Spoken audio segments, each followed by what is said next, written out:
Sometimes your best vision, your best laid plans work out exactly the way you think they will.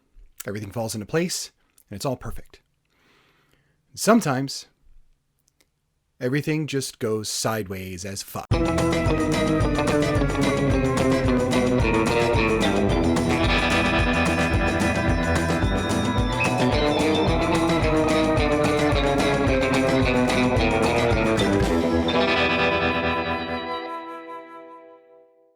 Greetings, my friends, and thank you for tuning into this video.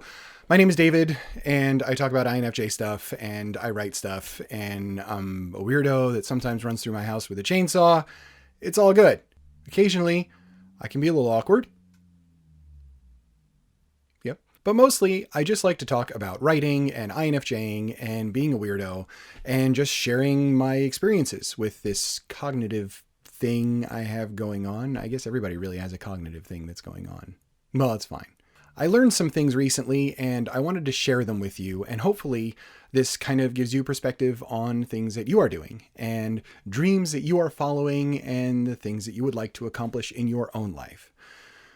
What I'm going to talk to you about are 5 things that I learned writing a book. Boy, did I learn. So I recently finished writing my debut novel, and it is 85,000 words of very, very thought after, edited and re-edited and re-edited and re-edited words. And during that process, I learned a lot of stuff that I really just didn't know was going to be a thing. I know a lot of you fellow INFJs out there are very creative, and you are the creative types, and many of you are writers as well. You're my people. And so I thought we'd sort of talk about this and talk about it in the realm of creativity, so to speak. So this doesn't exactly apply to just writing. This can apply to absolutely anything, just learning about your process and how you do things. I would also like to throw out that I'm going to make available my first chapter free to read for you. So I'm going to leave a link at the top of the description.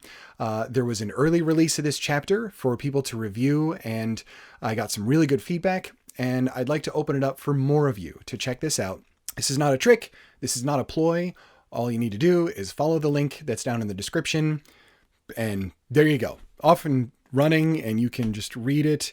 The only thing I want you to do as a favor is write down what you think in the comments about the first chapter of my debut novel, The Caretaker. Right. If you think it's awesome and amazing, write it down in the comments. Tell me why, and share that opinion with some others. If you think it's trash, write that down in the comments too. I'll just ignore it. I mean, you can do that, and I really don't care. But at the same time, don't be that person, okay? Just don't. So on to some things that I learned in writing a debut novel, right? Writing my first novel. Number one thing I learned in writing the novel is that writing takes time. I'm not that person that can sit down and write 1,000 words a day and plan it out. So, okay, great, 84 days, which is less than 3 months, and I have a book. Nope. Can't do it. I don't write on a routine. I don't write on a schedule. And this is the kind of first lesson about this. Your creativity and your creative mind is something that's going to happen with inspiration at pretty much any moment. Sometimes I'm writing at 2 o'clock in the morning. I don't like to. I'd rather be sleeping. Inspiration is going to strike you at some moment, and it's that moment where you really have to kind of run with it. So most often I'd have days where I was very inspired and really motivated to write, and I'd throw down like 3,000 or 4,000 words. That would happen, and then for 2 weeks I'd try to replicate that and sit down and write, and like 200 words came out, and I felt like a terrible piece of crap. But that's not reality. You're not a terrible piece of crap for not being able to generate creativity like that. That mood strikes and the inspiration strikes, and you just run with it. And that's a good thing. And so I think the first lesson that I really learned was to try and be kinder to myself as far as my creative process goes. And I would urge that for all of my artist friends out there. Be kind to yourself. If you're painting and the painting isn't working, that's cool. Put it aside, do something else, something creative, get out that energy some other way, in a way that you don't care quite as much about. Do something very poorly. That's all right too, like finger painting. Then, when you're ready, you get back to it. And so that does take a long time. And so the process of writing this book took me just about a year, really, of diligent working on the story and writing. Which brings us to the second thing I learned in trying to finish a novel. I am a plantser. What is a plantser? Two ways that people generally write. One of them is a plotter, one of them is a pantser, right? Plotting means you sit down and you draw outlines and descriptions and connect things with lines and schematics and drawings and all sorts of stuff. Before you've even written any kind of a word, you basically have the entire thing planned out to a T, so the only thing you need to do is sit down and write. Which is okay if you're that detail-oriented planning type. On the other end of the spectrum, you've got the pantser, who basically sits down and says, well, I have a character in mind. I'm just going to write a story and see what happens. Personally, I can't do either of those things to one extreme or the other. I don't get involved so much in the details of it, so I can't just plot the hell out of a novel and then just sit down and write it, because to me that's boring. There's nowhere for it to go except for the thing that I've already mapped out. And at that point, I just feel like it's already done, so I don't care. And as far as pantsing goes, I can't do that. I need some kind of a direction that I'm going in with whatever I'm creating or writing. So I'm a plantser. I'm somewhere in the middle. What I did for this novel is basically sketched out the characters and the ones that I want to have involved and the ones that I knew I wanted to include and the reasons for them to be included.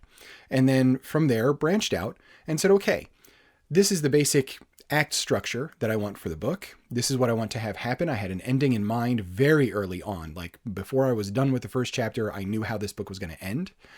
And then filled in the adventure in the middle with limited plotting and allowing the story to go in some different directions. And boy, howdy, did it ever. Also, I just said boy, howdy. I'm old. I putter. I'm a putterer. Puttering is an old person thing. I use words like shenanigans or fair to middling when somebody asks me how I'm doing. But I can also be cool when I'm talking to young people because I vibe. Bet. Anyway, you have to work in such a way that works for you. So whether that is plotting something out or just going with it and seeing where it takes you, wherever you land creatively, you've got to mesh those two together and make it work in a way that will work for you. I found the perfect balance for myself in allowing myself to structure some of it, but allow for a very open-ended feel to it and being okay. If it goes into a direction that's really cool, I didn't want to sit there and have anxiety over it not going in the direction that I plotted out. And likewise, if I'm just sitting here spinning my wheels saying, I don't know what to write, well, maybe it is time to sit down and be like, okay, this is what should happen next. So for you, my dear creative friends, make sure that you're working in such a way that maximizes your creativity, whether that is planning some of it out or just kind of going with it. The third thing I learned in writing a book is that editing sucks. To those of you who enjoy editing words, who hurt you? It's the worst. And I had to edit. Oh God, there was so much editing to a point where I'd be sitting at my desk just like, mercy, why for must you edit so? But it's true. You know, those words, you have to vomit it all out. You know, you can't edit what isn't written. So you have to throw it down and you have to understand and expect that it's not going to come out perfect that first time. And it's like that with a lot of creative works and creative things that you do. If you're in a field that is digital, like media, just like YouTube, right? It takes some time to get your sound down. I still don't have it because people still complain about how loud my intro music is, whatever. And to get your camera down, to get your lighting down and all those kinds of things. It is a continual work in progress to try and make that happen. That's the editing. But you've got everything set up and you're doing it. And that's what's really important. When I first started this channel, it was basically like turn on a camera, I hope this works. And then sort of fix it as you go to a point where you can have some pretty polished videos. You can have some cool graphics up. Things kind of work. There's music involved. There's other things popping up on the screen, wherever. Spider cows. I'm just saying. But editing, it's not for me. Which brings me to the fourth, I think, or whatever, point that I'm going to talk about, which is talk to people who know what they're doing to help you.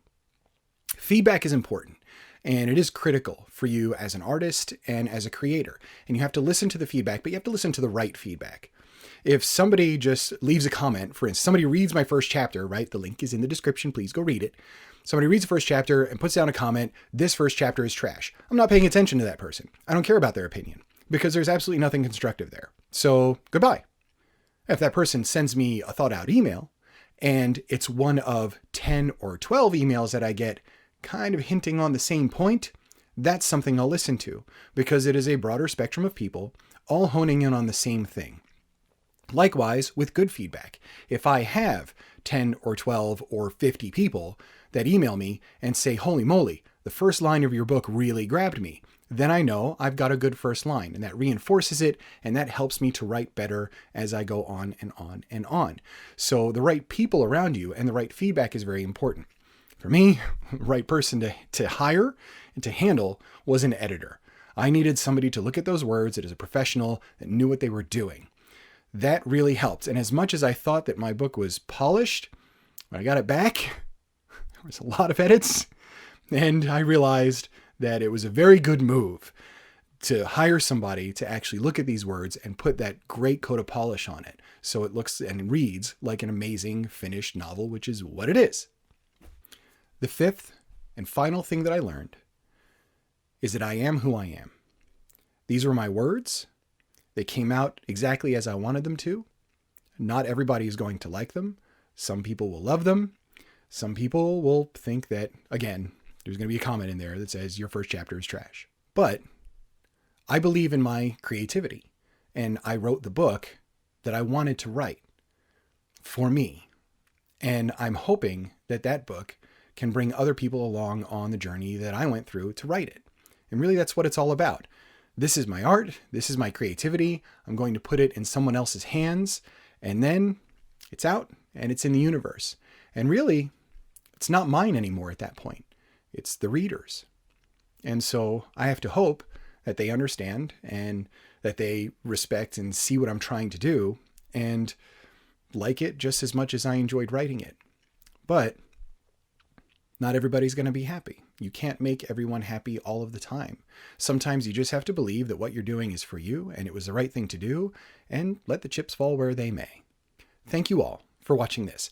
I just want to say, if you're one of those creatives, please, the world needs your voice right now. The voice of creative people in front of a camera, just like I am right now, creative people making podcasts, creative people writing what's in their heart and those important things, resonating, reaching out, and getting people to connect through some kind of art, because it really is something that applies to everybody, regardless of your age, regardless of your color, regardless of your background, your experience, where you're from, or anything.